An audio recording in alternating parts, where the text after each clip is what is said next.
கிராமத்து விவசாய நண்பர்களுக்கு வணக்கம். நீங்கள் ஒரு வாரமாக பார்த்துருக்க மாட்டீங்க. ஏன் எதுக்குன்னு பல ரீசன் இருக்குது. அதை நான் அப்புறம் சொல்கிறேன். இப்போ நம்ம என்ன பண்ணுறோம் பார்த்தீங்கன்னா, நம்ம கரும்பு தோட்டத்தில் தண்ணி பாய்ச்சி வந்திருக்கோம். ஏன்டா அப்படி கரும்பு தோட்டம்ன்ற இவ்வளோக்கு இது காடாக இருக்குது அப்படின்னு பார்த்தீங்கன்னா, நம்ம கரும்பில் இன்னும் நம்ம தோகையெல்லாம் எடுக்காமல் இருக்கோம். எதனால பார்த்தீங்கன்னா, நம்ம கேணியில் தண்ணி கொஞ்சம் பற்றாக்குறையாயிடுச்சு. அதனால் கரும்பு தோகையெல்லாம் எடுத்துட்டோம்னா தண்ணி எப்பயுமே ஈரப்பதம் கிடந்துக்கிட்டே இருக்க மாதிரி இருக்கும்.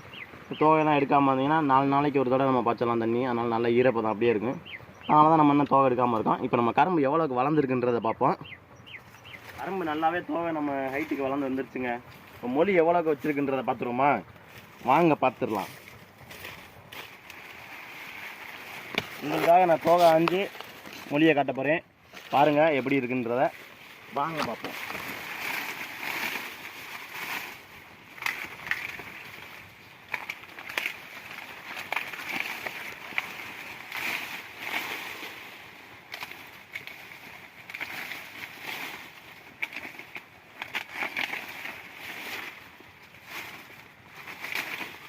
எல்லாரும் சேர்ந்து வளர்த்த கரும்பு எப்படி இருக்குன்றதை பாருங்கள்.